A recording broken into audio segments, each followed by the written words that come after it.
All right. Good evening, everyone. It is 1800 hours. Welcome to the additional Q&A session for Comporg. How you folks are doing?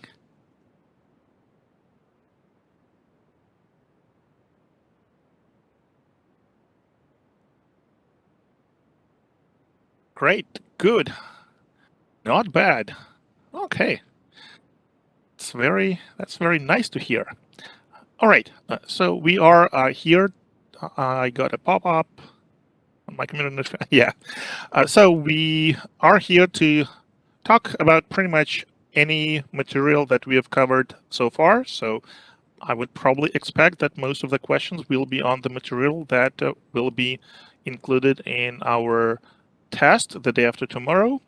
And I just wanted to mention that we released quite a few things in the last day or two. So more specifically, homework 2 solutions have been posted. We are not done grading homework 2, but our TAs and mentors are actively working on those. And we wanted you to have access to solutions because some of the material that was in homework 2 will be included in the exam. And then practice solutions for practice problem solutions for exam 3 have been posted as well. And exam 2 grades have been posted. So hopefully you have already seen those. Rainbow grades were updated. And yeah, that's pretty much it. Let's go ahead. Please ask your questions. And we don't have a lot of people, just 27 people. So you can type your question in the chat, or you can just unmute yourself and ask your question, or voice your request, or whatever, just by unmuting yourself and speaking.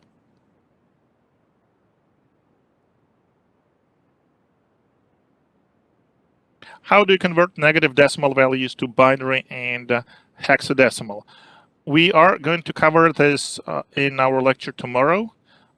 So do you want to wait until tomorrow to learn about this, or do you want me to answer your question and just give you, a brief overview?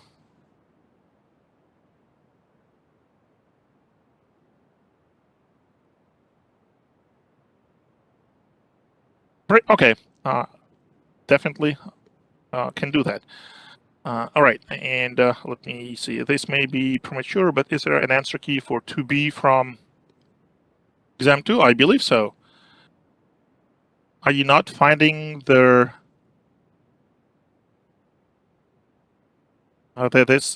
question? The answer to that question in the solutions? Let me see, just to make sure that. All right, it's exam 2 to practice. No, it's not practice solutions. It's exam 2 solutions. And question 1, question 2A. And then when I scroll, I see 2B, and it references the file exam 02_02-solution.png.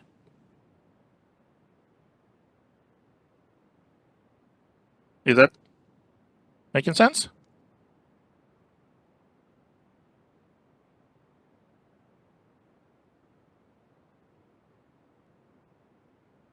This was, so if you read their text file with the solutions, then around line, and I can give you the line number.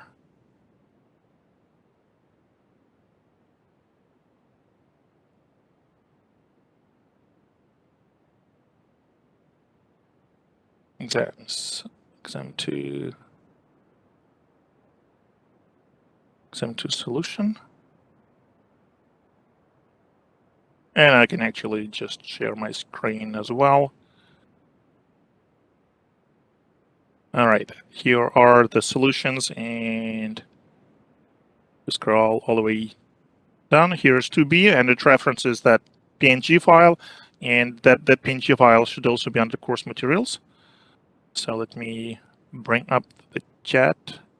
Okay, you got it. Cool. All right, so let's then do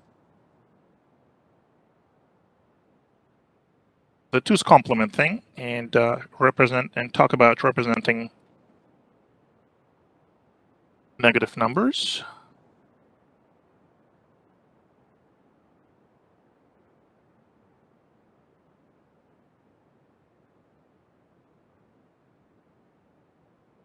Okay. And I think the easiest would be for me to draw. So let me start my whiteboard. And I know I have a pretty bad handwriting, so if you can't read, just let me know. I'll try to do a better job, handwriting. And having to use tablet does not really make my handwriting any better. Anyways, so before we talk about negative numbers, let's just briefly talk about positive numbers. The idea is that we need to represent our traditional decimal number system numbers in binary format. And as a side note, binary and hexadecimal, there's really very little difference between them, so you can easily convert from one to another. So, and let's just do a few examples.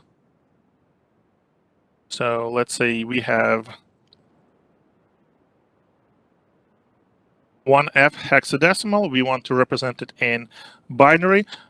All you need to know is that each hexadecimal digit is exactly 4 bits or a nibble, and then you just encode the value that you have here in binary. So 1 is obviously 1, so 3 zeros and 1.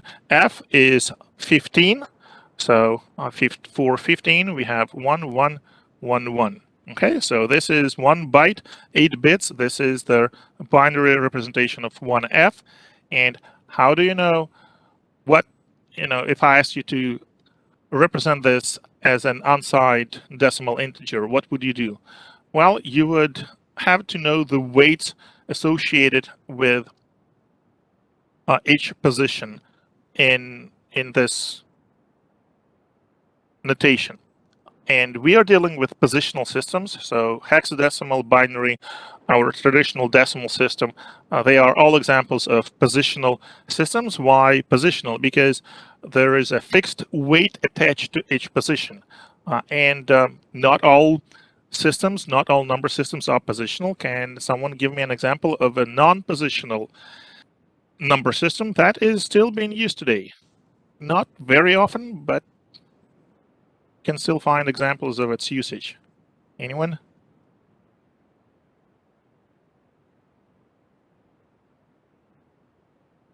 It's Roman numerals, right?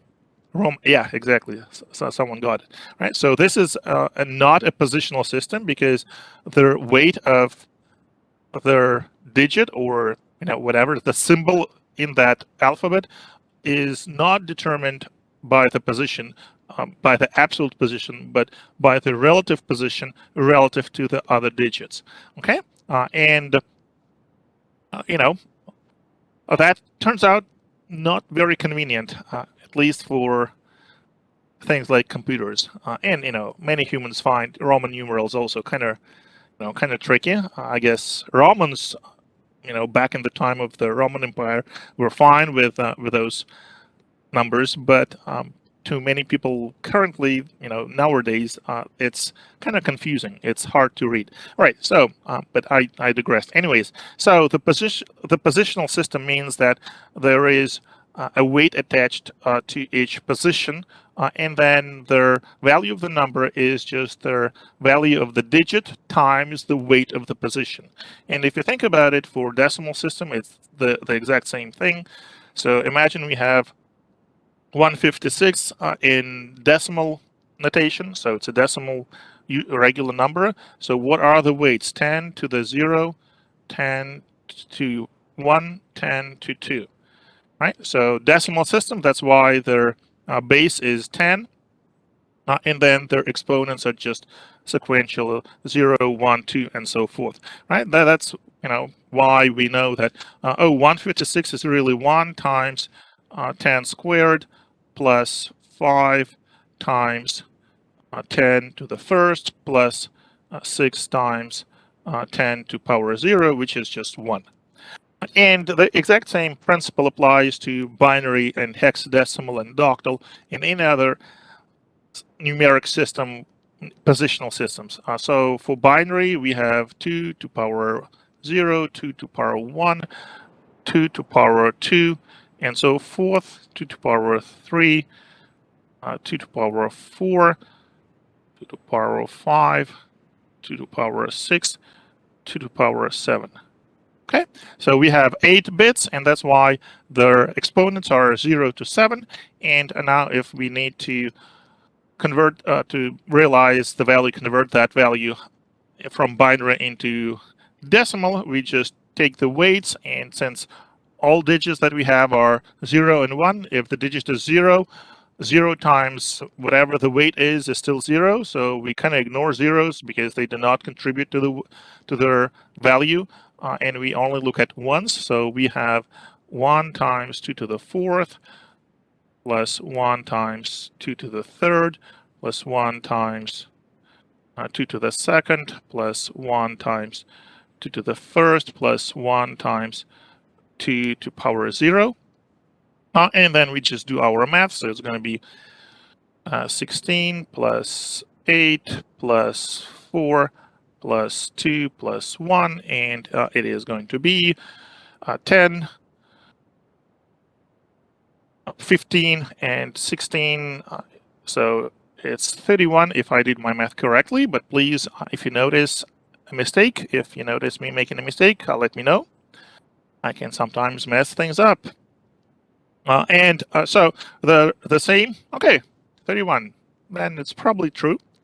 All right, and the same is true for hexadecimal system. Their base is 16, so their weights are 16 and 16, 16 to power 0, 16 to power 1. And if we want to convert our number directly from this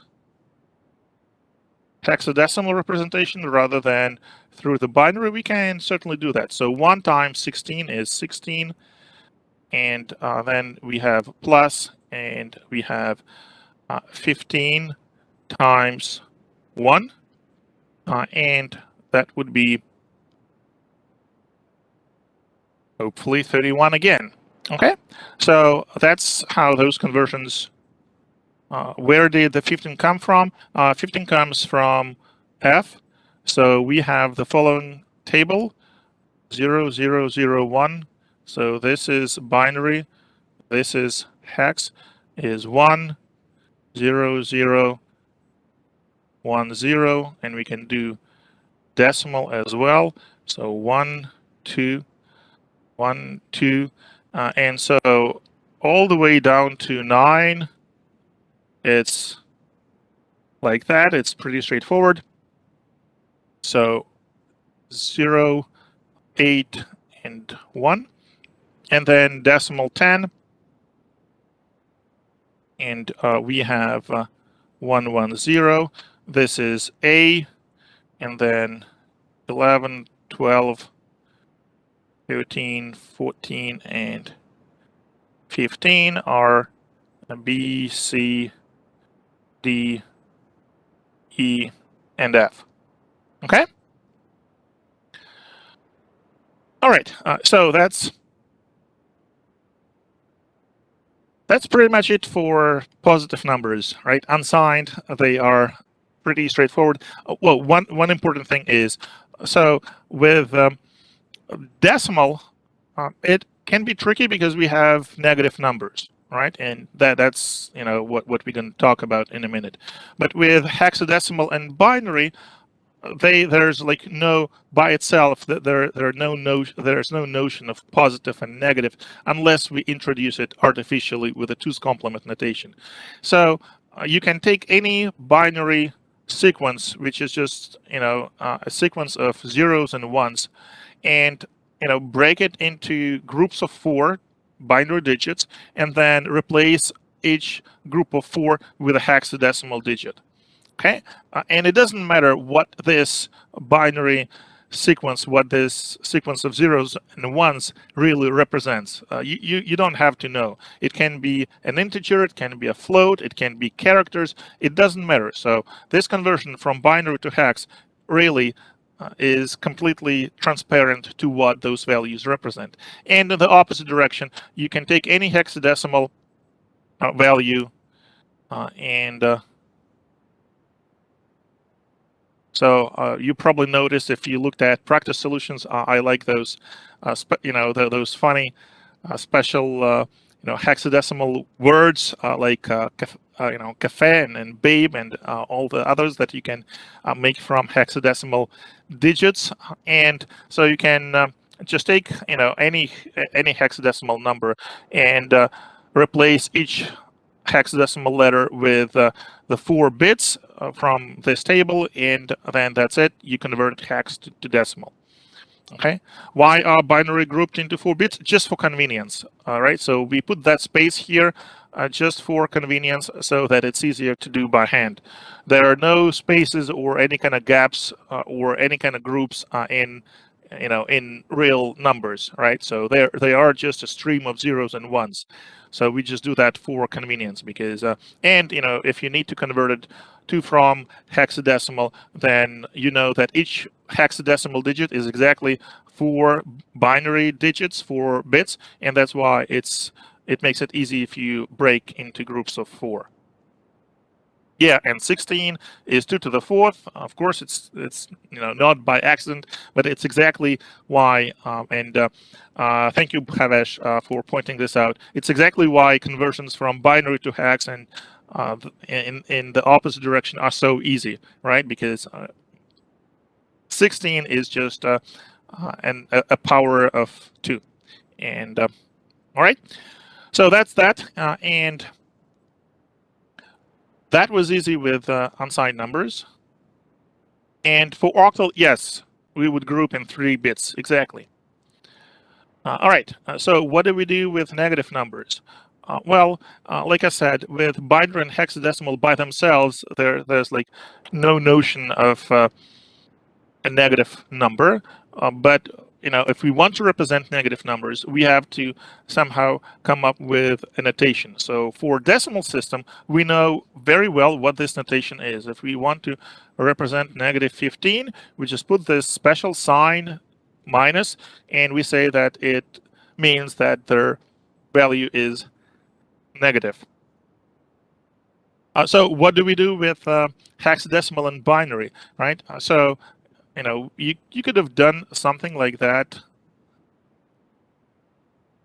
All right, negative 0f, and as notation, there's no problem with it. But then the question becomes like, well, what does it really mean? In a computer, we cannot have a minus, right? All we have is zeros and ones, and yeah, we know that we can group groups of 4 bits, 4 binary bits, and replace them with 1 hexadecimal digit, but that doesn't change anything, right? We still don't have any additional characters. So how do we represent in the computer that negative number? And one idea is, well, let's just encode this negative sign, this sign, whether negative or positive, with an additional bit. So let's say if we want to represent negative 15, we first have to represent 15 in binary. So can you help me what it would be? How do we convert 15 to positive 15 to a hexadecimal? Well, one easy way to do is to know that, kind of see that, 15 is, almost 16, and 16 we know is 2 to the 4th.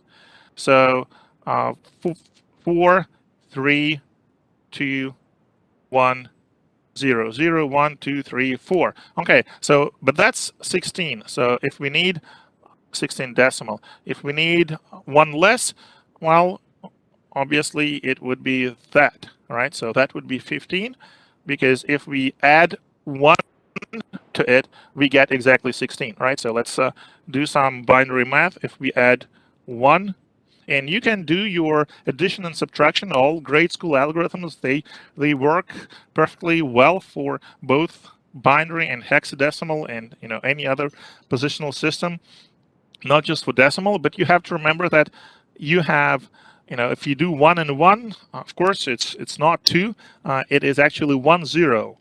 So you have 0 and 1 is carried over to the next position, to the next bit. So again, we have 1 and 1, it's 10 or 1 0. So we put 0 here and 1 is carried over, 0, 1 is carried over, 0, 1 is carried over, 1 and 0 is 1. So we got exactly 1 and 4 zeros, and that's exactly 16 that we started with, right? So anyhow, we figured out that, and we don't have to put the leading 0 here, so we know that 4 ones is 15, and we can make this sign bit so that if it's negative, it means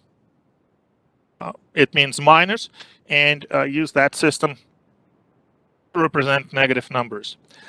It turns out that it's not the most convenient way of representing negative numbers, particularly because there will be no unique representation of certain values. Can someone guess what would be the value that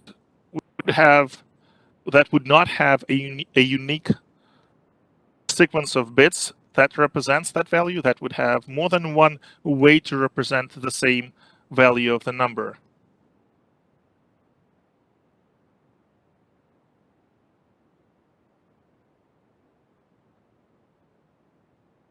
So like well, 31, no. Well, first, if we are only limited, so this is the value, and this is the sign. Okay, so if we say that we are only given 4 bits for the value and 1 bit for the sign, and that's all we have, then there's no way to represent 31 or 32 at all, right? Because we only have 4 bits for the, for the absolute value. So the max we can have 15, positive or negative, but that's the highest value. Okay. And if we use more bits for value, yeah, we can represent more numbers, but it doesn't really change anything. There will be numbers still that we would not be able to represent. So we can just look at this smaller example that is easier to handle with just 4 bits, because conceptually there's no difference between 4 bits for the absolute value or 8 bits or 31 bits. But the number I was talking about in this method was 0. So if we look at 0, then this is 0. And this is also 0. It's negative 0, but we know from the standpoint of math, positive 0 or negative 0, it doesn't matter. It's the same value. So there would be 2 values, two encodings, 2 bit sequences that correspond to the same value of the number. And that turns out to be very inconvenient if we want to do math on computers, if we want to compute. And that's why so we're not going to talk about this option anymore. So I'm crossing it out. And we are going to use a 2's complement notation. So extra sign values are a bit long. Yes, and that makes perfect sense. Imagine that you want to represent numbers, positive unsigned values from 0 to 15, and you are trying to figure out how many bits you need for that purpose, right? So imagine you're designing your own data type. And so for 0 to 15, you just need 4 bits. And how many numbers would you able? So number of numbers, and this would be a range, right? So how many numbers would we be able to represent? 16, right? From 0 to 15, that is 16 numbers, and we need 4 bits for it. And of course, it's no coincidence that 16 is actually 2 to the 4th, and So this 4 is actually here, right? So what if I asked you to do from 0 to 31? Okay, then you would say, well, I need 5 bits, and I would be able to represent 32 different numbers so that the total numbers is 2 to the 5th or 32. What if I asked you, what about 0 to 32? Okay, so that means, well, we have to use an extra bit, so that would be 6. And that means that with 6 bits, we can represent 64 numbers, 2 to the 6. And yeah, if we only want to use 33 of them, right? So here from 0 to 32, it's 33 numbers. Yeah, if we want to use 33, despite the fact that, we could have 64, we could do that, right? But to represent 33 numbers from 0 to 32, we still need 6 bits. So what if we want to go negative, right? What does that change? Well, that changes the range. So if instead of unsigned positive 0 to 15, we want to do a negative 15 to 15, right? That's how many numbers? Well, it's 30 and 1, right? So 31 number right here. So it's clear we cannot do this with 4 bits, right? We need, no matter how you slice it, we need 5 bits, okay? And the reason for that is all our numbers in the range, they have to be distinct. So each number would have to have its own bit combination, bit sequence. And with 4 bits, we can only have 16 different bit sequences. So we would not be able to, map those 16 bit sequences to 31 numbers, right? So that each number gets a unique sequence. And that's why we have to go with an extra bit, no matter how you slice it, no matter which encoding you decide to go with. All right.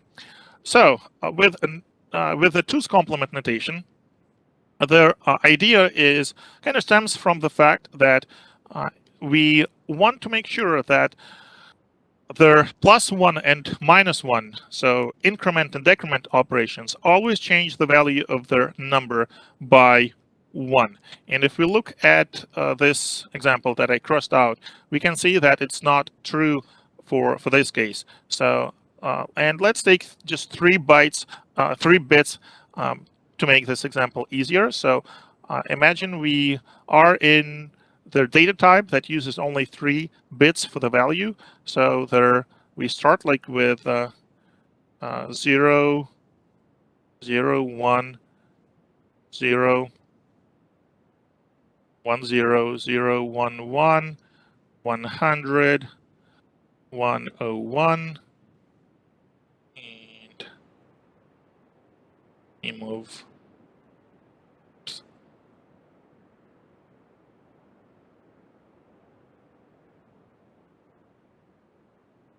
this down.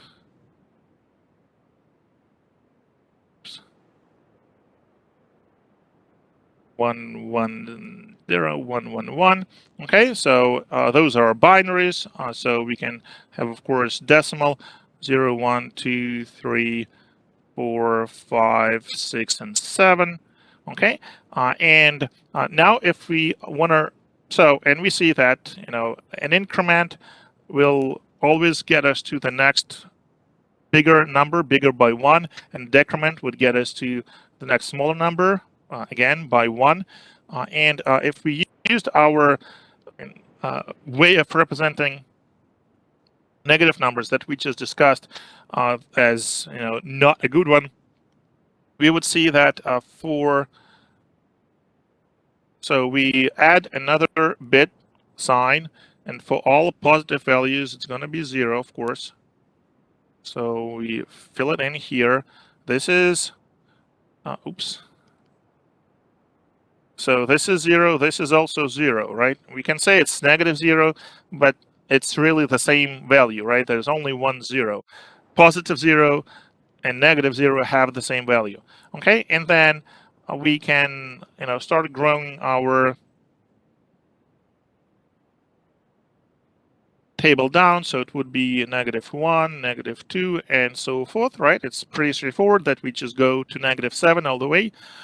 But we see that there is a problem. So if we had 1 and we decrement, we go to 0. And then if we decrement again, we don't go to -1. We go to the same value, -0, but it's the same value. So that's the problem. And that's exactly because we have this one value 0 that has 2 bit combinations mapped to that value 0. And that kind of breaks, math, really. So it's extremely inconvenient to do math with numbers if we used such an encoding. So what is the solution and what is behind the 2's complement? We just eliminate the problem that we see here, the problem that we have double representation for 0. Well, we get rid of one of them. So we really, all we do is just we say, well, we cross this thing out. And then what do we have then?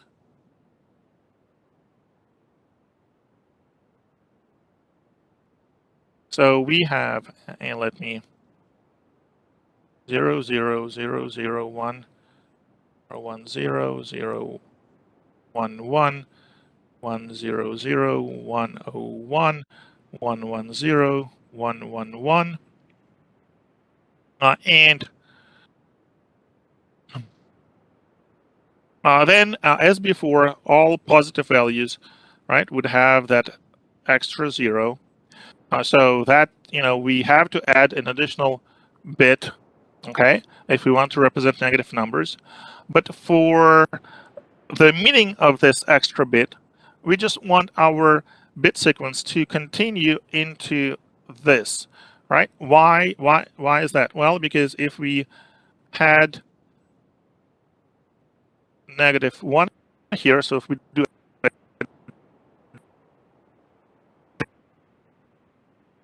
decrement, we go from, if we just look at this as binary numbers, and if we do a decrement here, we go from all zeros to all ones, right? Why is that? Well, if we go in the opposite, right, 0 and 1, 1 is 1, 0, so we got this. And we have no room for this bit, so it's carry out from the most significant bit.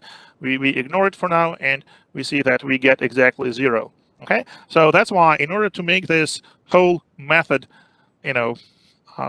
working great, we have to make sure that between any 2 adjacent bit combinations, the difference is exactly 1 if we do just our binary math. Okay, so then this next one would be 1, 0, and next one would be 1, 1.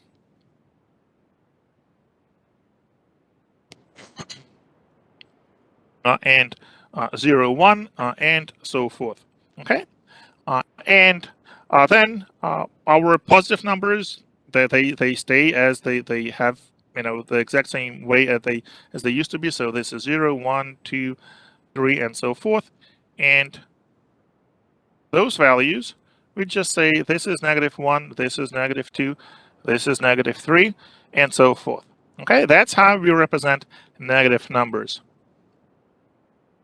Yeah, well, it's so when we order them, we don't want -3 to go right after 0, right? We want the difference between 2 adjacent numbers to be exactly 1, so that when we do our increment and decrement, and this makes actually a lot of sense because in reality there is there are digital circuits called counters that can do that increment +1 -1 increment decrement at the hardware level, right? We want like what happens to the binary part, we want the same to happen to their actual value of the decimal counterpart, right? So if we had 0, like all 4 zeros, and did a -1, and we obtained this bit sequence, we want that bit sequence to represent -1, because if we had decimal 0, we subtracted 1, we got -1.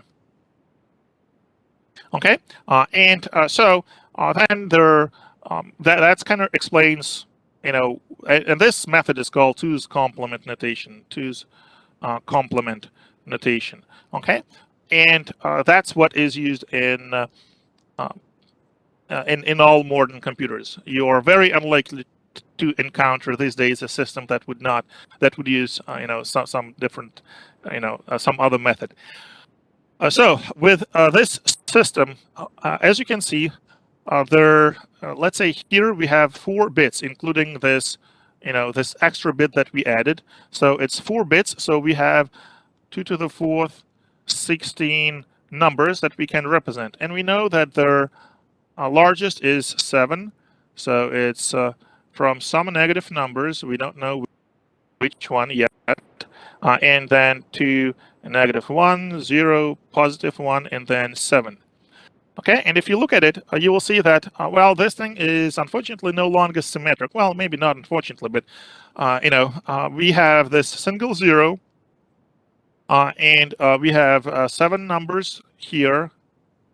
Okay, so it's 8, which means that invariably we are going to have 8 negative numbers. Okay, because we have 16 numbers altogether.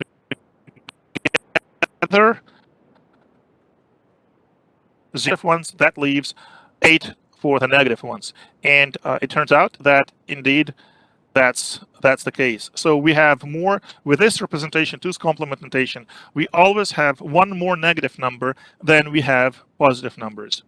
Okay, and yeah, it's not really a big deal. It's not really inconvenient, but it explained certain things that you might have encountered in your programming experience when you deal with overflow and things like that, or you have 32,767. You add 1, and all of a sudden the number becomes negative. Because if you think about it, what is the very bottom? Let's look at the bit combination here. What would be the bit combination for -8?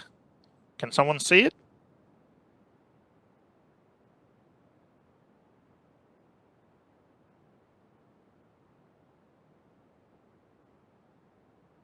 So obviously it has to have this 1, right? What about all other bits? It is actually 000. Okay, all right, because we are subtracting 1 and 1 and 1 until we get their smallest number, such that this most significant bit is still 1.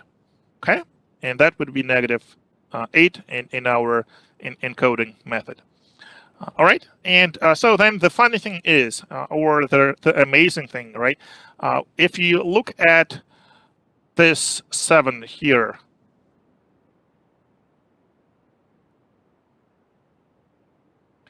it's 0, 1, 1, 1. What happens when you try to add 1? And we know there's nowhere to go, right? Because we cannot represent +8, +8 with their given number of bits. But what if you attempt to add +1 to 7 anyways, right? So you just do binary addition, and so it's 0, 1, 0, 1, 0, and 1. And it turns out that you get the same bit combination as is used for a -8. Yep, exactly. So this is called an overflow. And in short, overflow is when you are trying to make a number that does not fit this specified number of bits. And of course, we only have 4 bits here, but the same principle applies no matter how many bits you have, right? No matter how many bits you have, it's going to be a fixed number of bits. Even if it's 64 bits, it's still a fixed finite number, right? And if you have a value that is up high here, and like the maximum positive number that can be represented, you add 1 to it, and it kind of rolls over to the other side, to the negative numbers, because from the standpoint of just the binary increment decrement, the next bit combination, if you do +1 after 0, 111, is 1 000. Okay, so we see that almost this this table that we wrote here, we can kind of make a circle out of it, right? So we can move this +1 or -1, not just up and down, but it kind of wraps around and continues here. All right, so yeah, it just wraps around exactly. What does it do if you overflow past even the negative numbers? Would it just cut off their extra bits and give you whatever positive numbers are represented by the remaining bits? So yeah, we can take a look. So what happens if you do if you do negative -1? What are you going to do? All right, so we do just our subtraction, right? 0 from 1. Well, we have to borrow, right? So we borrow from here. We borrow 1 from here. And now we have 1, 0, 10 minus 1, which is 1. And here we have 0, but we borrowed 1. So we have to borrow here. And we have now 10 minus, we have, all right.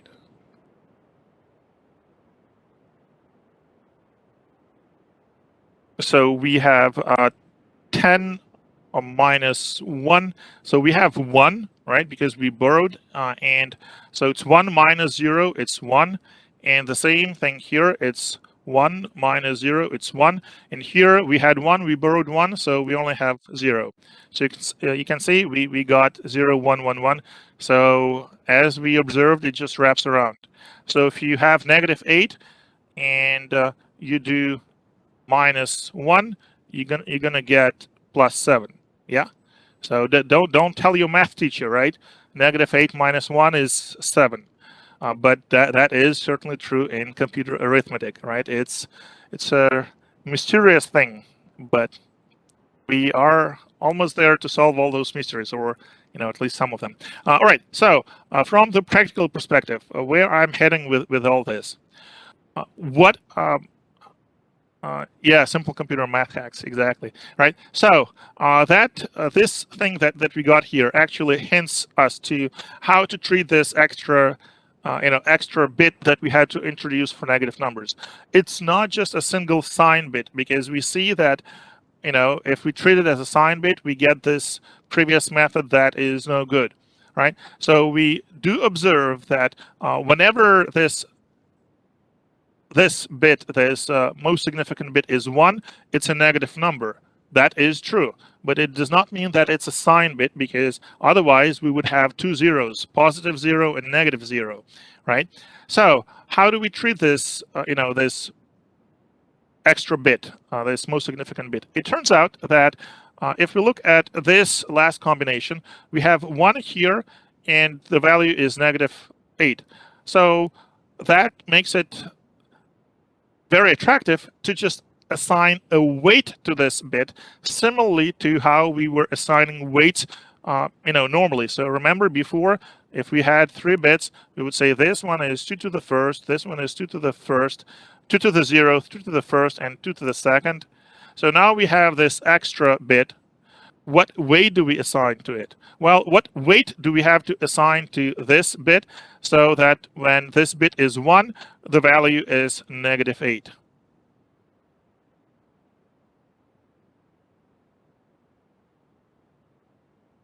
Anyone?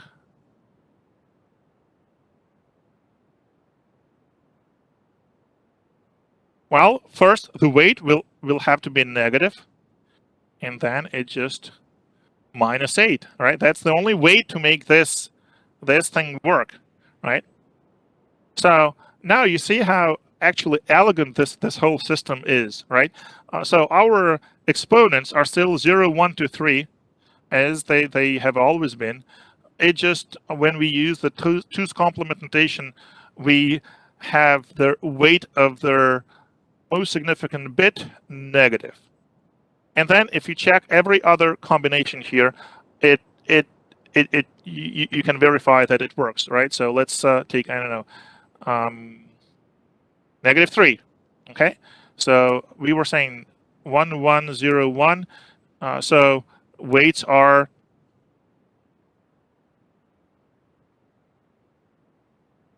in negative 2/3. Yeah, please make sure that you do not accidentally make a mistake. It's not 2 to the negative third. It's negative 2 to the third. Okay, so it has to be a negative weight. And so we are trying to convert it to decimal. So it's 1 times -8 plus 1 times 4 plus 1 times 1, and it is going to be -8 plus 4 plus 1, and if I got my math right, it's -3.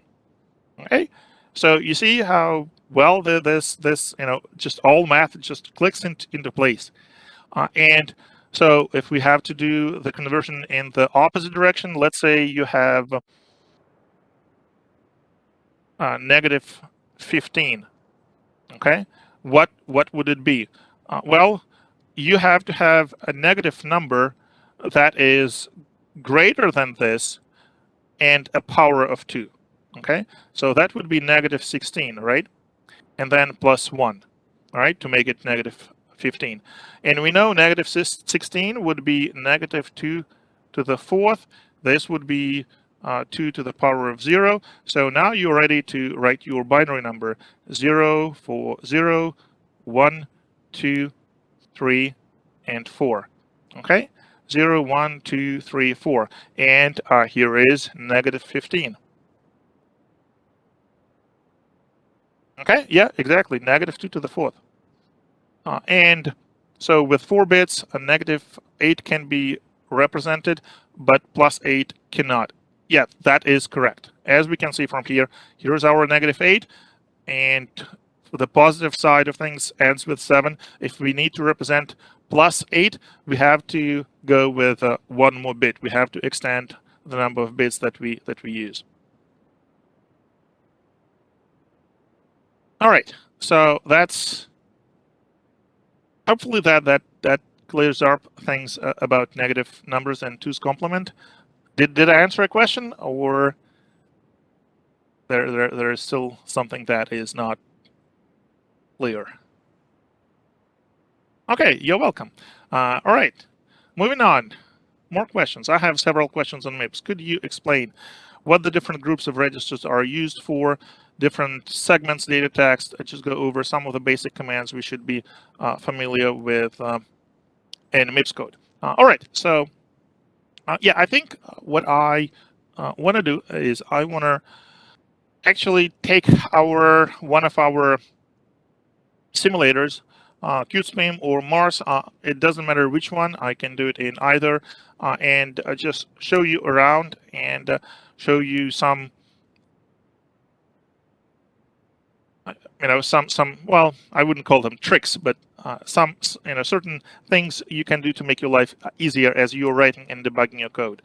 So you folks prefer Mars or QSpim? I can do either one. I can do both. It's up to you. I don't know what your preference is. Mars. Mars better than QSpim. Okay. Use Mars. Okay. Sure thing. All right. So here is our Mars, and let me load something. Well, QSpam wouldn't be that much difference. So if you want later on, I can go over QSpam, but most of what we will be, let's do Mars, and then if you're not sure how that that translates to QSpam, I can certainly talk about it. All right. So what question do I want to do? Let me look at practice problem solutions so that I get.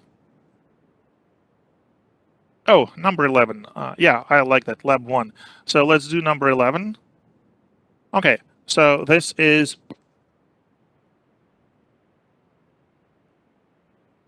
some MIPS code. Okay, we loaded it, and on the right-hand side here, and let me actually.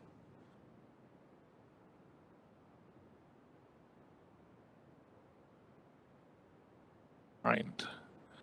Trying to make a screenshot.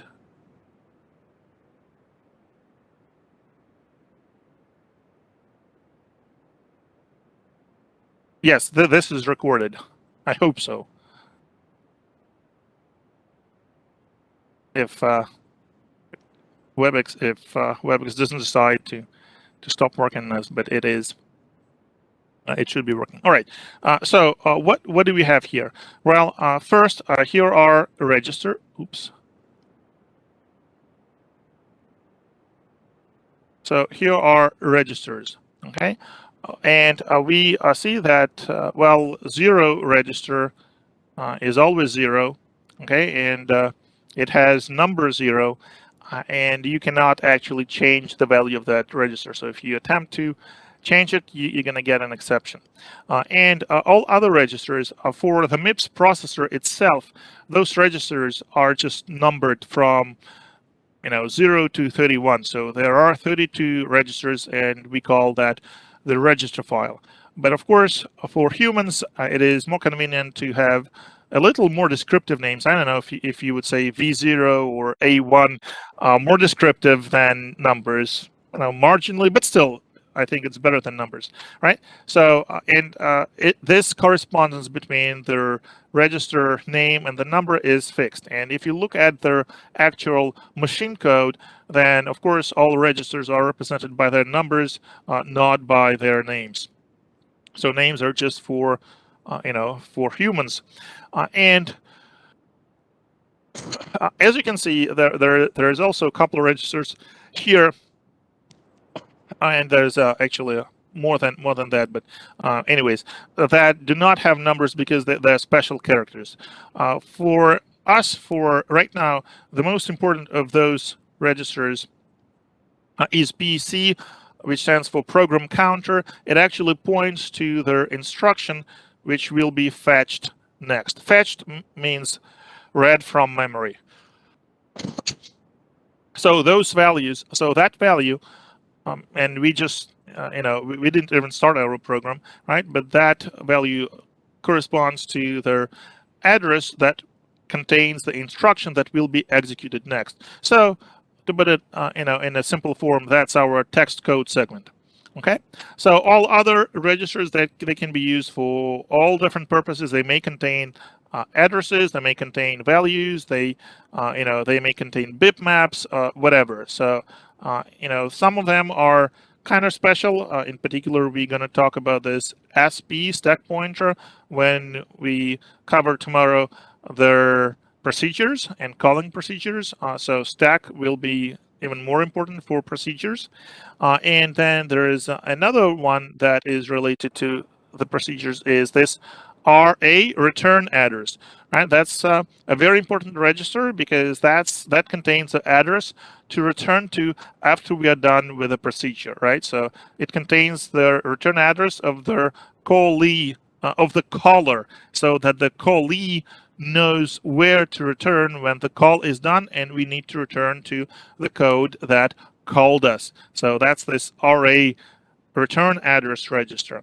And all other registers, you can see, well, AT we don't really use, so you can basically, for the most part, you don't, you can almost ignore it. It's a temporary register with special kind of special fate, which we rarely are going to see. But all the others, so there are 2 V's, V0, V1. There are 4 A's from A0 to A3. There are 8 T's, and there are, well, there's actually more, 10, yeah, so they're just split like that, right? So from T0 to T9, all right, but they're kind of together. And there are 8 S's. K0, K1, don't worry about them, all right? So the ones that I circled along with RA, PC, and SP and FP are the ones that we will be using most often. Okay, and then we also going to talk about this tomorrow, but there are conventions about when to use which registers. And just jumping ahead a little, it's in our slides. Let me see. Let me find it real quick. It is somewhere is around here. All right, here we are. Can you see my slides? Okay, cool. Yeah. So so T0 and T from T0 to T9, they're temporaries, right? So you can use them however you like. You don't have to worry about overwriting them. But if you call a procedure from your code, you cannot rely on register T0 T9 being unchanged by the procedure. So if you call a procedure, it may change any of those registers, right? So if you don't want the procedure that you call to change them, well, bad luck. You cannot prevent it. The best you can do is save those values, call the procedure, and then restore those values, right? Because the procedure might have overwritten it. It has every right to do that. When we call a procedure, we put arguments in registers A0 to A3. And there are just 4 registers. Of course, if you don't need to use them all, you don't have to. But you should make every effort to have procedures with no more than 4 arguments, because we only have 4 registers for that purpose. And yeah, if you need to do more, you can. There are workarounds, but they are a little clunky.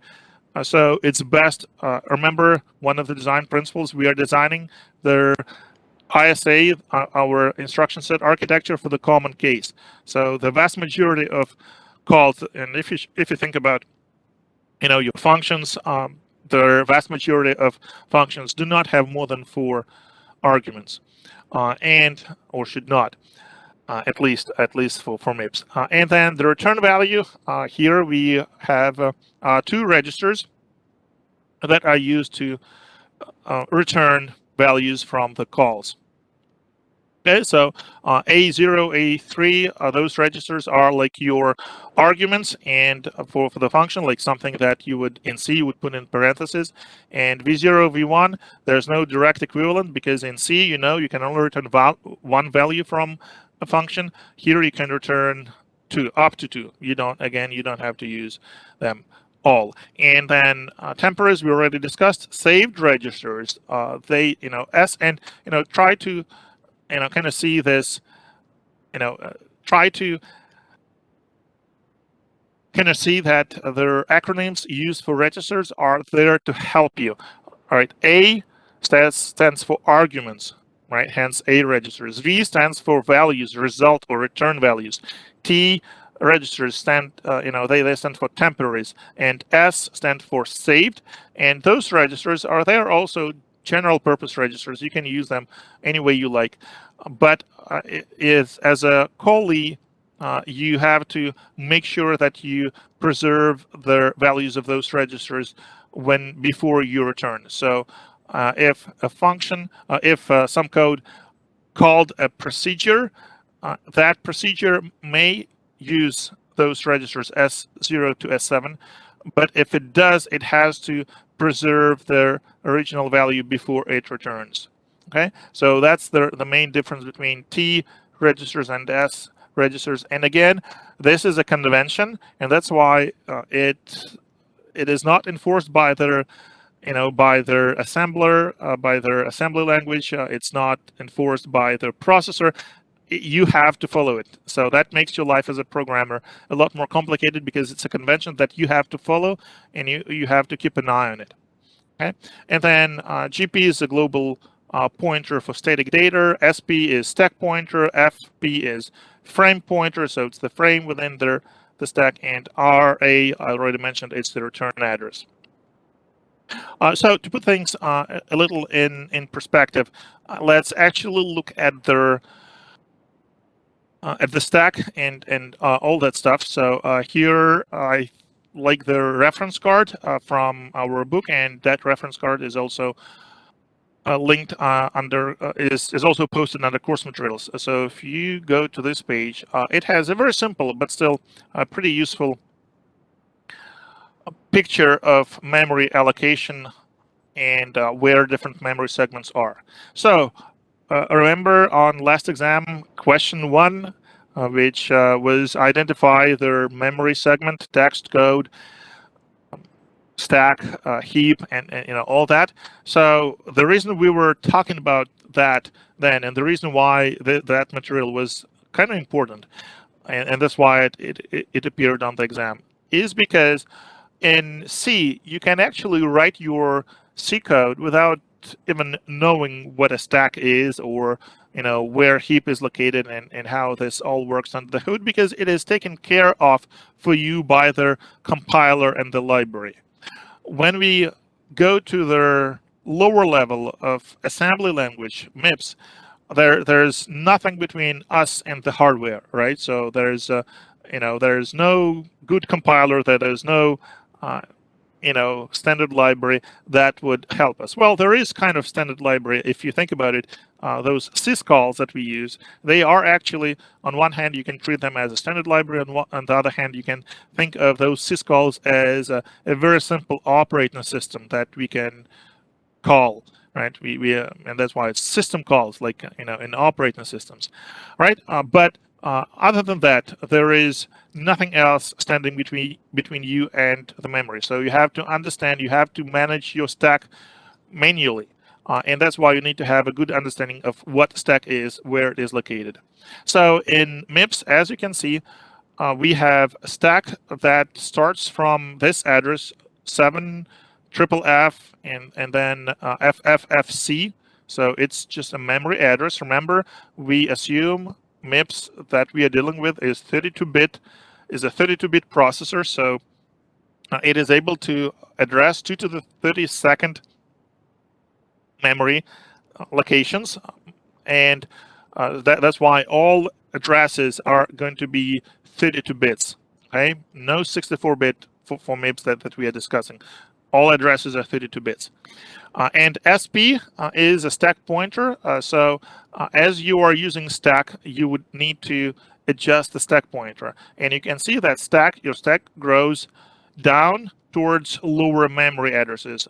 See this 0 hex right here where my mouse is? That's address 0 of memory. Okay, and then up, and our memory grows up, right? So high memory addresses are up top. All right, so that's why when you grow your stack, you decrease stack pointer, right? Your stack pointer goes down towards lower values because those values are addresses. And then a heap, and it's the same as was the case with the C code that we were discussing. Basically stack and heap share the same memory space, but stack grows down, dynamic memory grows up. So, and GP is a pointer to their dynamic memory area, right? So, and that's the address, so 1,000,000,8,000,000. Then we have static data. That is like your data segment from C, right? So if we look at any code that we had examples of, like what was that 11 I wanted, right? So we define segments here explicitly in our code. We have to do that. You see that if we want to use any static data, right? Data for which memory is statically allocated by us, right? There's no more compiler helping us, right? If we need to allocate memory for some data, that's on us, and that's why we define this dot data. So dot data, this dot notation is for segments. So those are fixed names, we cannot change them. So dot data is where we define our data. In this case, it's just 2 strings. And remember, strings are null terminated as were C strings. And this .ASCII Z stands for ASCII 0 terminated. Okay, so really, how many bytes do we have here? We have 2 bytes. 1 for the star, 1 for the null terminated. How many bytes do we have here? 2. 1 for the new line character and 1 for the 0 byte. All right, so that's data segment.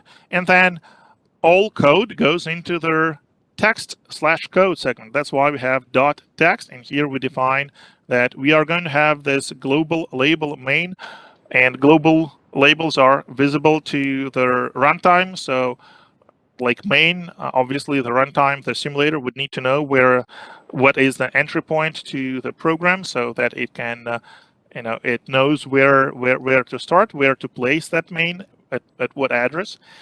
And then you can have, as many other labels as you want. Actually, star is a label, print triangle is a label, loop is a label. So label is an identifier followed by the colon.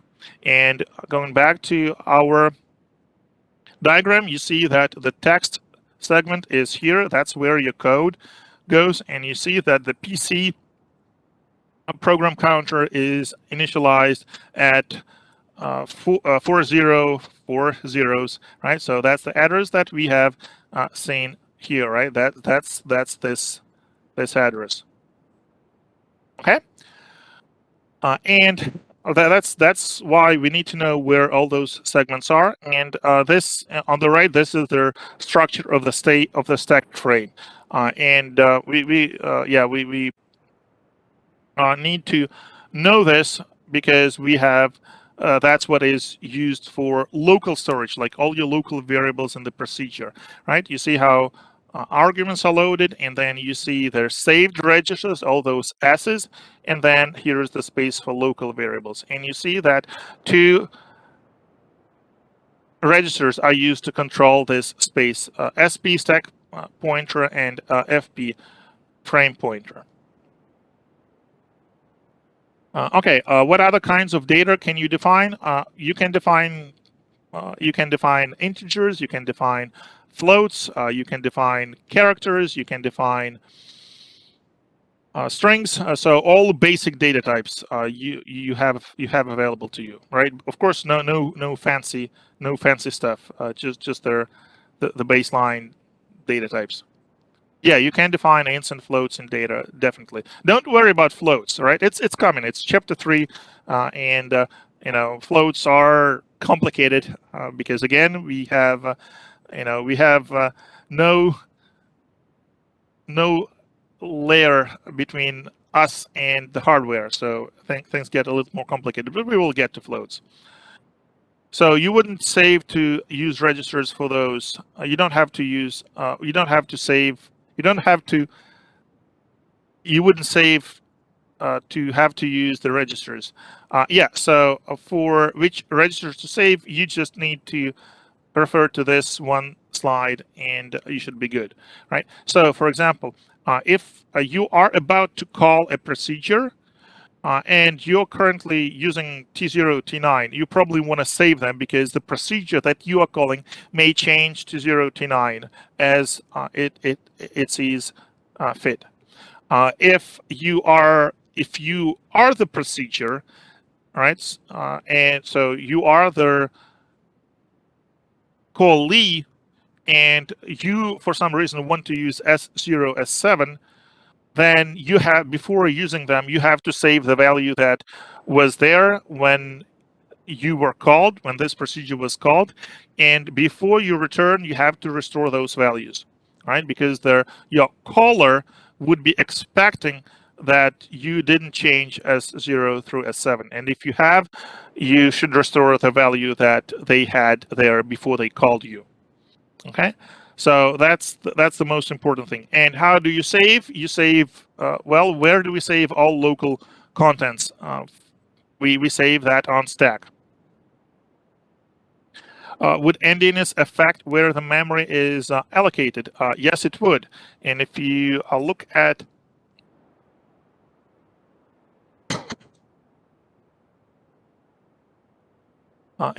one of the practice problems, this one, number 8, right? So here I'm showing a screenshot of the simulator. So, and we will get back to Mars, and I will show you where this is located. Okay. So as you can see,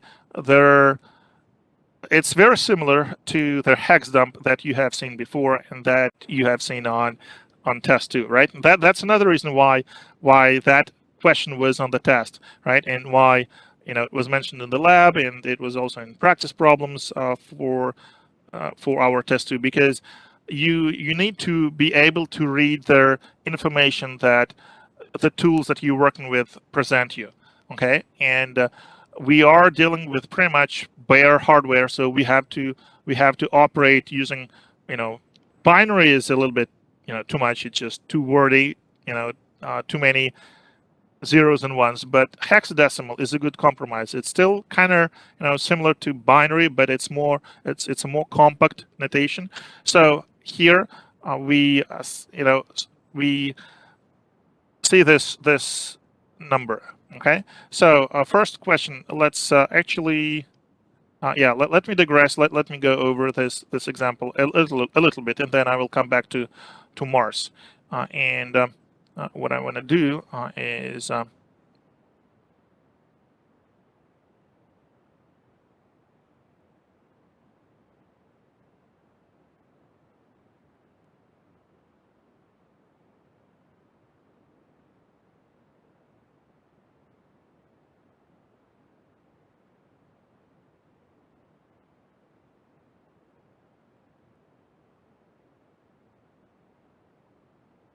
okay, sorry, that's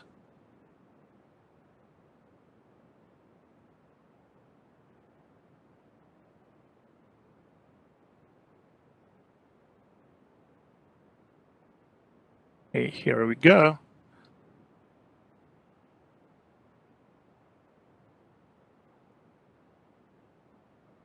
All right. So and in that problem,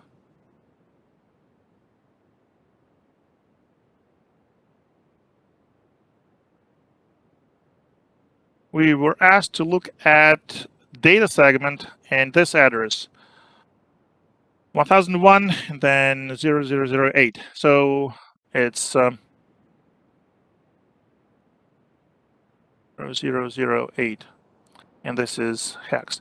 All right, so first we need to find that address. Where would it be?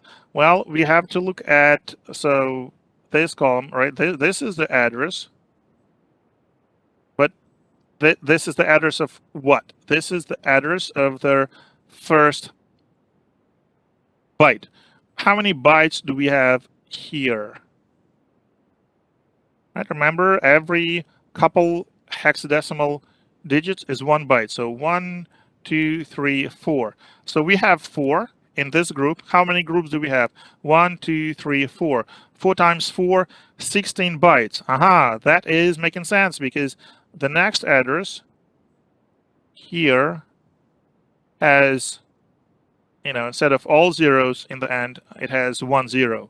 So it is exactly 16 bytes later, 16 bytes higher in the memory, right? So that is making, now it is making sense. So now the little endian versus big endian. If we assume that our system is big endian, that means that their most significant byte is stored first in lower memory addresses.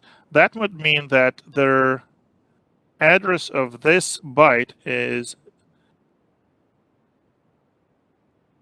000. The address of this byte would be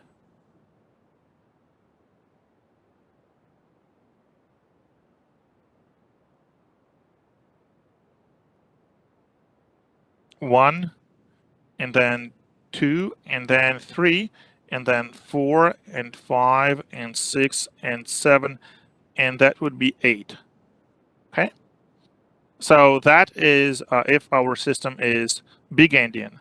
If our system is little endian, then of course we have to kind of flip or reverse the bytes in each word. So you see that these 4 bytes, it's 1 word. Remember, it's a 32-bit system. So if our system is little endian, yeah, and here's my undo buffer ended, right? So let me,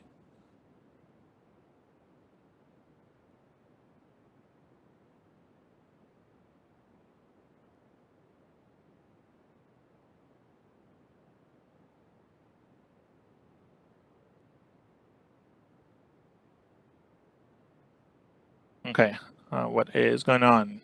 Why?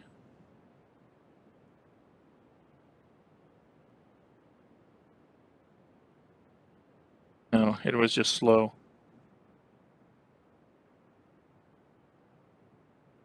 All right. Anyways, so let me just cross out. So if our system is little endian, then this is actually the first byte in this word, right? So this one would have address 1001000, and this one would be 10010001, and then 2, and then 3, and then 4, and then 5, 6, 7, 8. Okay, so that would be 10010008. That's the address that we are asked to find, and then 9, A, 9, A, and B. Okay, so this one would be 8, 9, A, B.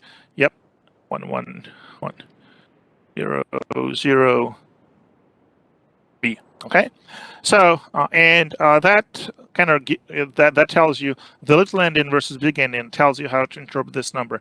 Is it F F F F F F F B, or is it F B F F F F F F? Okay, so if this system is little endian, which one is the right interpretation? The top one or the bottom one out of these two? If it's little endian, yeah, the top one, this one. Okay, and now that you know about negative numbers and two's complement notation, you can easily tell what this value is.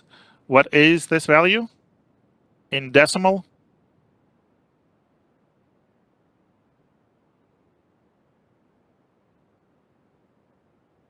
Well, -1 would be F, F, F, F, F, F, F, F. So that's -1. So if we have E as the last digit, that would be -2. If we had D, -3, C, -4, B, -5. So this is -5. And of course you can do the long way. You can just do sum up all the powers of 2, but there's lots of ones in this number, as you can see, right? F is all ones, so you would be summing a lot of numbers here, right? Starting from -2 to the 31st power, and then adding all the positive 2 to the 30th, 2 to the 29th, and so forth. It's a lot of work. It can be done. It will yield the same result, but it's easier to work backwards, knowing that all F's is just -1, and we can just easily do decrement 5 times and 4 times and get to a -5. All right.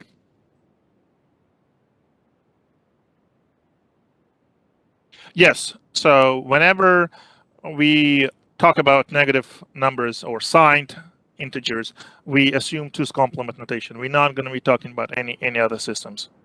How did you get FF for 2001? Okay, for this address for big endian. All right, so for big endian, this is big endian, right? So it's FB, right? That's this, and then FF, FF, FF, right? FB, and then three pairs of FFs. So basically their bytes are laid out exactly, the way they are written, without any reversal. In little endian, you have to reverse, right? Because in little endian, little byte, least significant byte goes into the lower memory address, and here lower means to the left. So this address is lower than this.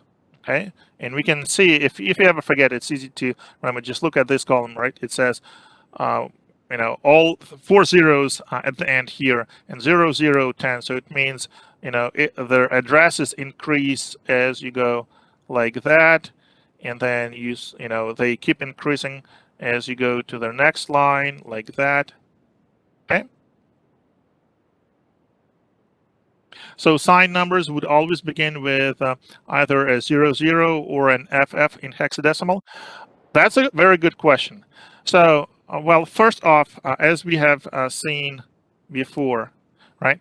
We the way you tell if a number is negative is if their most significant bit is 1. Okay.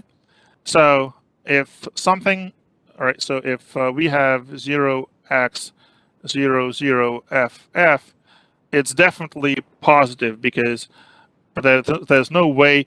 All right, so this we know is in binary all zeros, so this definitely is 0, so it's a positive number.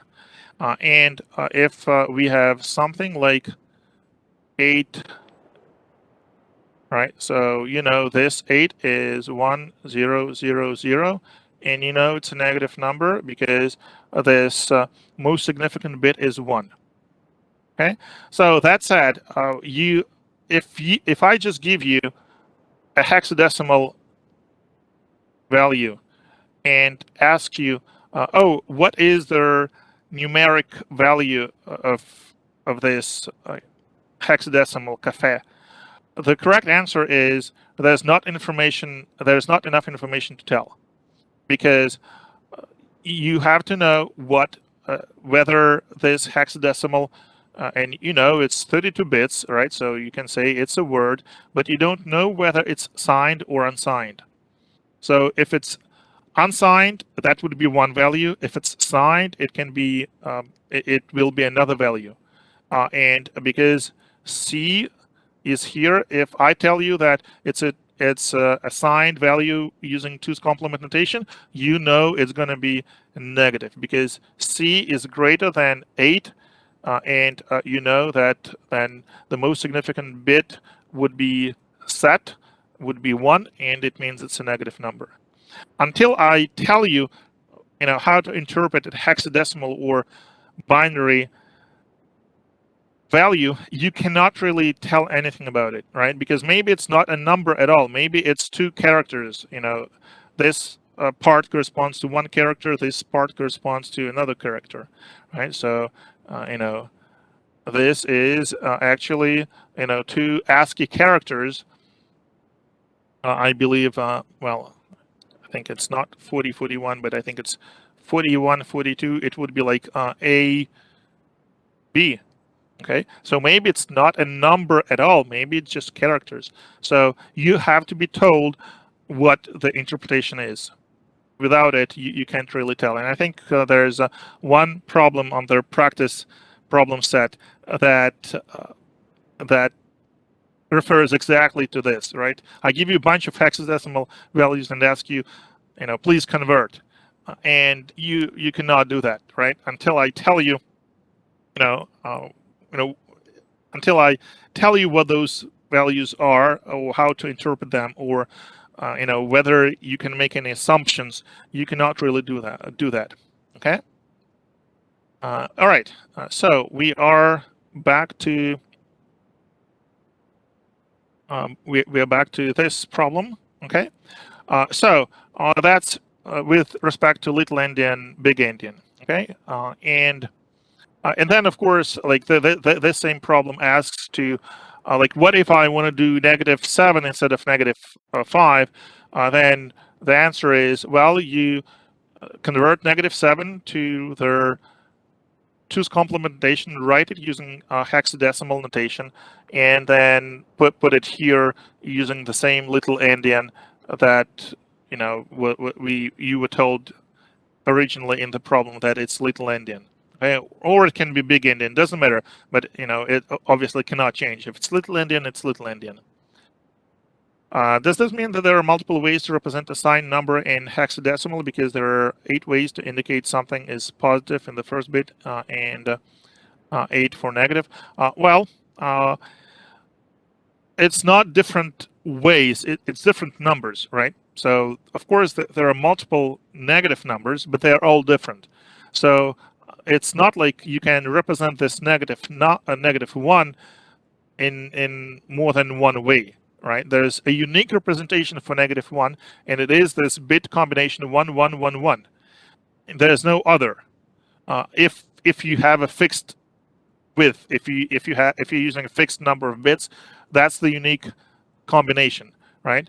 Any other combination would correspond to a different number. So in that sense, there's a unique representation. However, there's an important aspect that we will deal a lot with when we talk about the internals of the processor and how processors are organized, and this is called sign extension. And this is the problem that that is directly related to the 2's complementation. So let's say we have our 1 1 1 1, and we say that those are 4 bits: 2 0 2 1 2 2 2 3 with a minus sign. Okay, and so this is 0xf, and this is a negative 1. So now if I tell you, well, I want to represent the same value but using 8 bits. All right, so I want to keep the decimal value the same, but just use 8 bits instead of 4. How do you do that? And basically, the answer is, well, instead of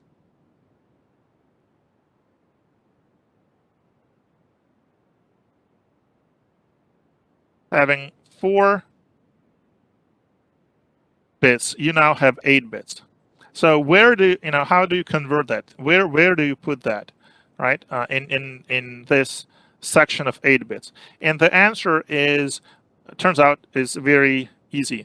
Well, you write your original bit combination here, and then you take this sign bit and you copy it over to the left. That's why it's called sign extension. Note, you don't copy 1. You copy whatever the sign bit is. If it's 0, you copy 0. If it's 1, you copy 1. You extend the sign bit.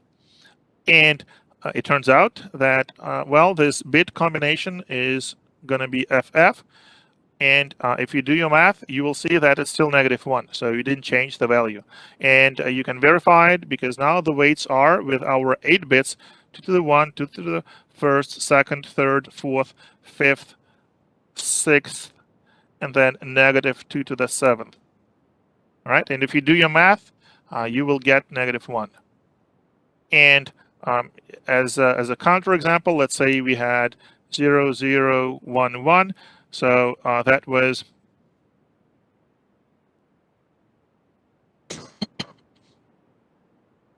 3, right? 0x3, and we want to extend it to, again, 8 bits.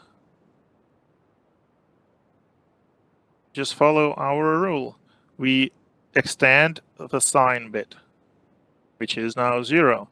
And obviously, now the hexadecimal is 03. Note that it has changed. It has changed here from F. It changed to FF, and it also changed here, right? Because it was 3. Now it's 03, right? Because now it's 8 bits. And the decimal value, of course, is the same.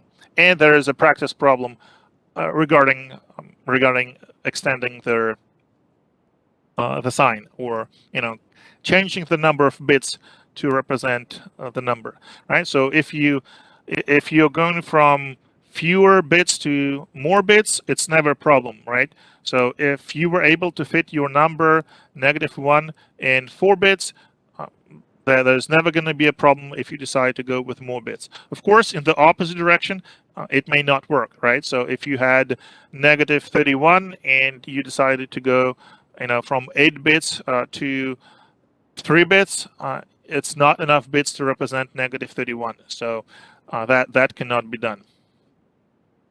All right, so that was that, and let me go back to our Mars example. And so we loaded their file, and now we want to assemble it. And now we have pretty much their segments shown here. So let me take another screenshot here.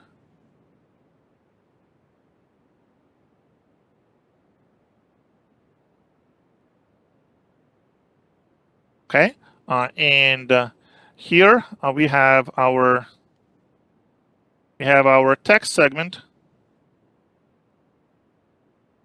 which contains our code. And note that their first address is this 0040 and then all zeros. So this is their initial value of the program counter in MIPS. And this is a convention, but it's followed. So you can see it.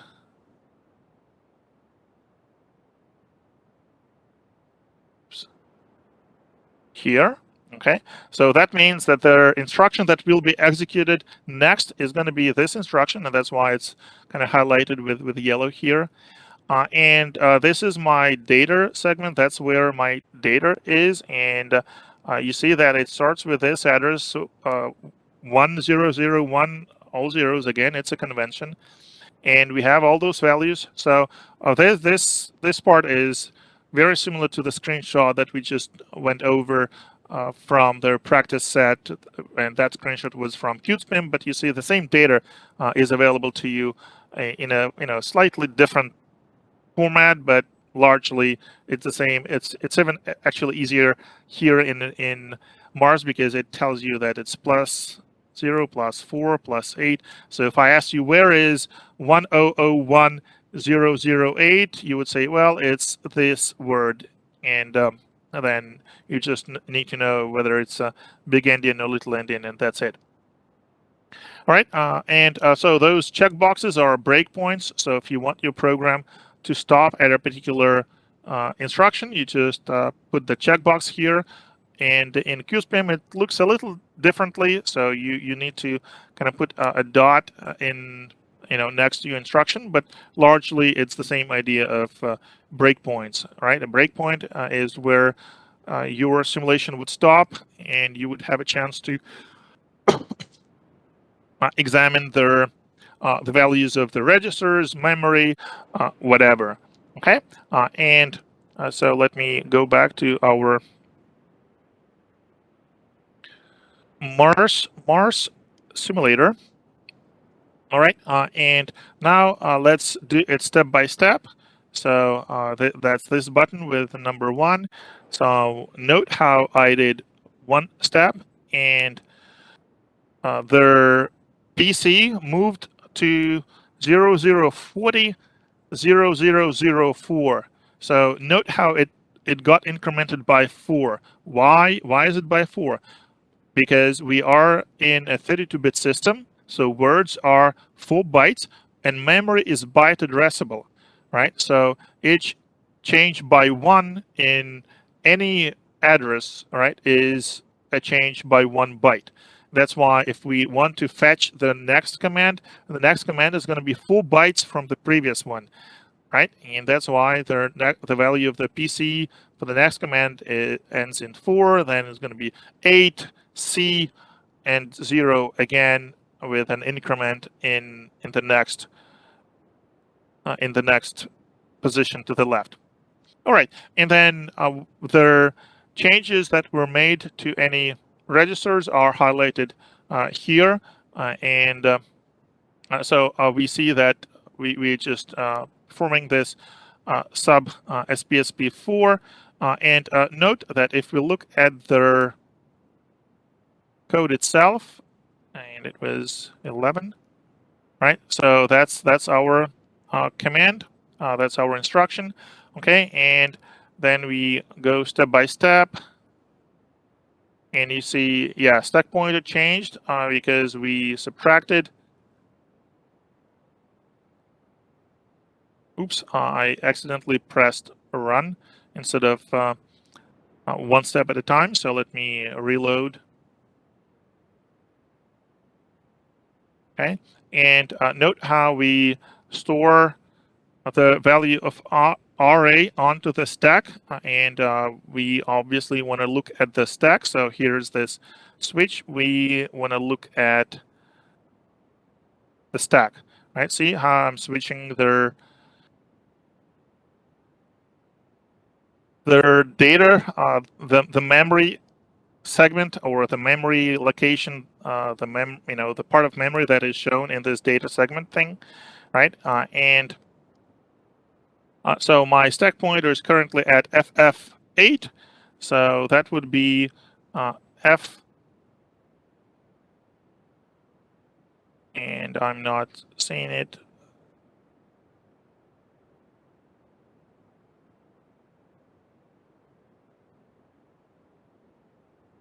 Yeah. Okay. E.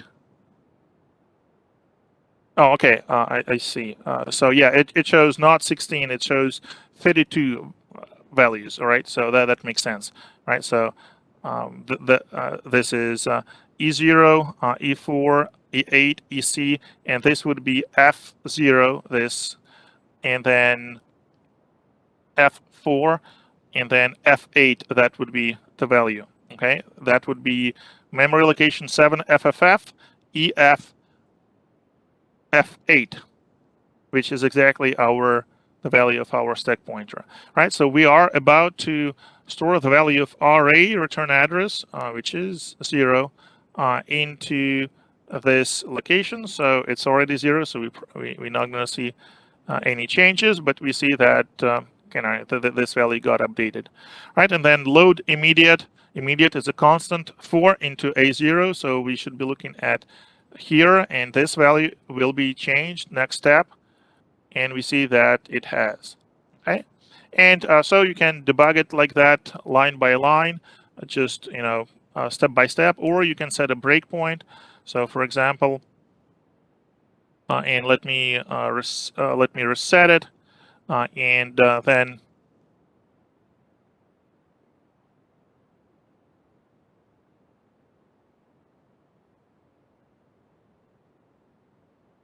put a breakpoint here in the first syscall. And then if I run, you see that execution stops exactly where my breakpoint is. And from here, I can set another breakpoint and fast forward there by clicking this, or do step by step. And here you see that I did it step by step. And yeah, unfortunately, Mars does not automatically clean the run IO thing, so I have to manually clean it. So let me restart. Unfortunately, when you restart, their breakpoints are cleared, and so I need to restore them, and step by step, and you see that it printed 1 star. Okay, so it is indeed step by step. All right, and co-processors, don't worry about them. We will, time will come when we have to look into them. That's how floating point computations are done. And other than that, I think that's, yeah, so it's important to be able to view and understand all the different parts where data for your program might be stored. So this is data segment that we discussed, and actually if you look at their data, so here is a list of labels, and you can see that the label star corresponds to address 1001 4 zeros. So where is that address? Here is that address. Okay, here it is, and you can see that the value is 2A00, right? If we read from right to left, so it's 2A00, because it's as we know, right?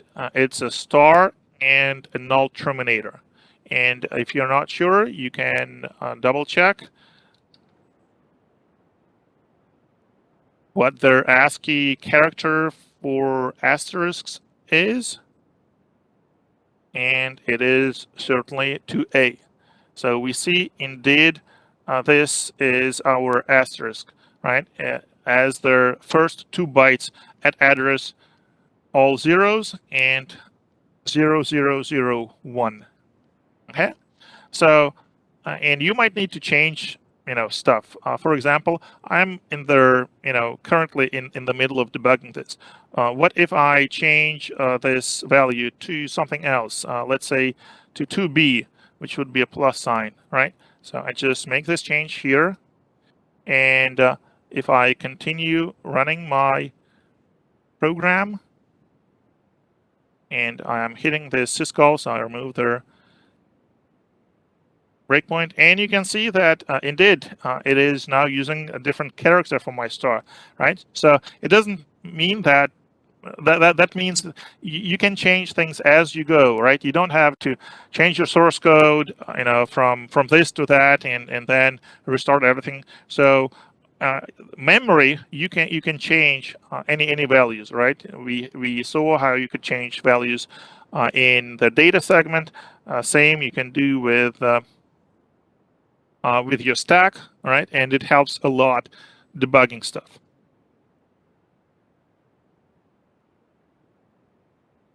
All right, so that was that. Quite lengthy, but hopefully helpful. Is anyone still here? Is anyone still awake? Oh, we have 22 people. Not too bad. All right. So yeah, please let me know if I answered that question and any other questions that I might have missed in the chat. And if so, I'm ready for more questions. We still have time. If you still, if you have power to go on, I'm here for you. Would it be possible to go over question 9 on the exam 3 practice? Absolutely. What was question 9? Let me see. Practice 3. All right, so it's a loop that swaps array values. All right, sure. And I have yeah, let's do qspam now for a change. And one thing with one kind of easily observable difference between Mars and qspam is Mars has this editor, right? So you open your source code, you can change it right here. You click this assemble button, and it runs. Okay, well it compiles it and it prepares it for running. In qspam, there is no built-in editor, and you kind of have to use an external editor, which is not a huge deal, but still, just something to note. As far as their interface, you have your registers here, so those are integer registers, the same 32 plus special PC and a couple others.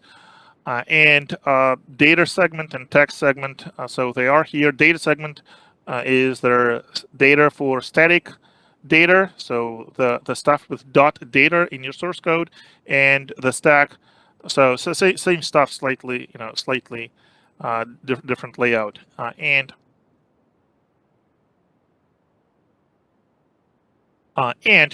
so let's load. Yeah, and one glitch, and it has been the glitch for for a very long time. I don't know. Maybe they consider it a feature, but when you make any changes to your source file, you have to reload it using this reinitialize and load. So if you just do load, I wasn't able to make it run. It would not completely reset the simulator, right? So from my experience, you always have to do this reinitialize and load file whenever you want to run it again. And so I need to find my file, and it's going to be under RPI and courses and Comporg F21 and exams and exam 3 and practice 11. Okay, so it's loaded. So you can look in the text segment. Of course, you can look into the loaded program, but you cannot edit it here, I don't think. But you can see actually their machine code. So you see that each instruction is exactly 32 bits. It's one machine word, and that's very convenient. So unlike, for instance, x86, where an instruction can be anywhere from, I think, 1 to like 15 words, here it's well, maybe not 15, but it's variable size. Okay, so here each instruction is 32 bits, always one word, and that's why you see the addresses here, 4 with all zeros, and then 4 with a 4, 4 with an 8, and so forth, right? And those are actually machine codes. So the actual program is those codes, and those, this kind of textual representation, the assembly language itself is just for the humans, right? So the machine, of course, doesn't need that. The machine just reads those machine codes numbers, and the assembly instructions are there just to help us. All right, so here we are, and um, let's look at their source code and discuss what it does. All right, 3.8 it was. No, not 3.8. 3.9. Okay. All right. So just to have some data to be tested, so I have two arrays. See how we define words, right? So a word is basically a 32-bit integer, and we have two arrays. I also define len as a variable, right? And of course, it's essentially a constant, but we need to somehow tell the program how many elements there are in the array, right? Otherwise, it wouldn't know where to stop. So that's why I need this value, and then uline and space, those are just strings, ASCII0 strings. So then our text segment begins, and we have a global. So at the minimum, we should have this global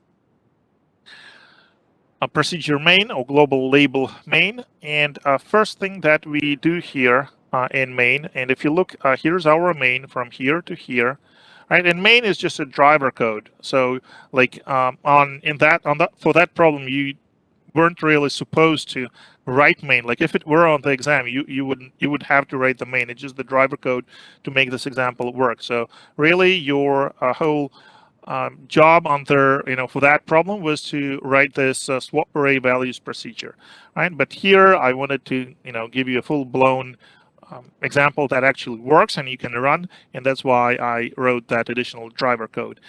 And it's pretty easy, but this is the important thing. So from our main, we will be calling procedures like swap array values and print to print the arrays. And when we call a procedure, that procedure will calling a procedure would override the RA register, this register, because when this, let's say we call this print JAL is an instruction that says jump and a link. So it means that we jump to that label, but we store the value, we store the address where we need to return, which would be the value of the next instruction, which would be this instruction in this case, in this special RA register. So that, when we jump to print, the address of this instruction is saved automatically in the RA register, and we jump to print and we go through the whole print. And when we call JR, JR is jump with return, right? So, and we indicate which register we want to use as the address to which to return. And that's the value that was saved when our print was called. So when I execute JR with RA, I take the address saved in RA, which as we just discussed is the address of this instruction, and I jump back here. So that instruction doesn't have any labels, right? But it doesn't need to have any labels because the address of that instruction will be automatically saved in the RA register. And when I call JR, it will automatically be we will jump to that address. Okay, that's how linking between the caller and callee is performed. And because of that, because array will be changed by when we call any procedure here in our main, it is important to store the array register value that was when we entered main, right? Because main may be called by some other procedure, right? So we want to make sure that we store array and we store it on the stack. So because we will be using stack, how much space are we going to be using? Well, it's 32 bits, so 4 bytes. So we decrease SP stack pointer by 4 bytes. So we essentially move that pointer down 4 bytes because we are about to use those 4 bytes to store our value of array, the value in the register array. And that kind of matches the fact that we discussed before that stack in MIPS grows down towards lower memory addresses, and that's why we have to do sub here. So and then we save the array into SP.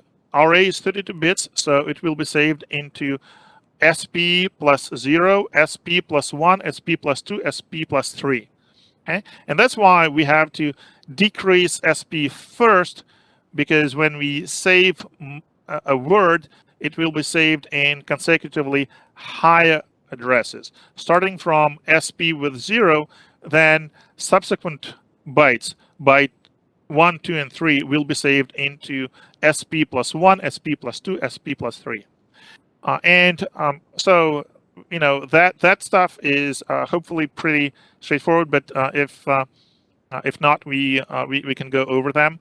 But basically, it is preparing arguments for calls to procedure. So print prints an array, and the address of the array is passed through a 0. The length of the array is passed through a 1, and so len is an address, and we want to pass not the address but the actual value, like 16 in this case, right? So we have to load from address len, right? From address that corresponds to this label len, we want to actually load the value into A1, and that's why. So that's why we first load the address, and then we load from that address into A1. So essentially, these two instructions are like, like doing a star. Like len would be like a pointer, and then we do star len because we want to get the value, not the pointer, not the address. And we call print to print the first array. Very similar code to print the second array. Then we prepare arguments to call our procedure swap array values. So again, A0, A1 contain pointers to our two arrays, and A2 contains the length of the arrays. And then after our swap happened, we want to verify that it was successful. So we print our same arrays again to see the effect of the swap. And then before we are ready to exit, our main, we have to restore the original value of array, and because we will no longer using the space in stack that was used to save array, we increment our stack pointer, right? So essentially we're saying, well, these 4 bytes in stack pointer in stack are now free, so we move our stack pointer up. So note how when we store something, we decrement stack pointer. When we read something, we increment. Well, after we read, when we want to dispose of that space, we increment stack pointer. And also note the difference. When we are saving something on the stack, we first decrement stack pointer, and then we store whatever we want to be stored into their address pointed to by the stack pointer. When we restore, we first read the value that we want to be restored, and then we discard the space in the stack that was used for that purpose. Why do we need to take the extra step for len but not for ASCII Z values?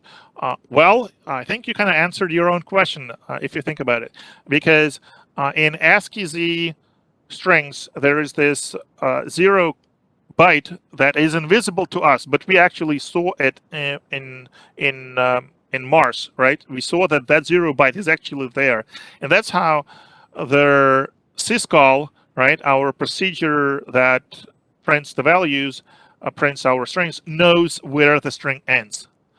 With array, there's no special value that would say, oh, hey, that's the end of the array. Okay, so we have to, somehow either come up with a magic value which would correspond to, oh, when we reach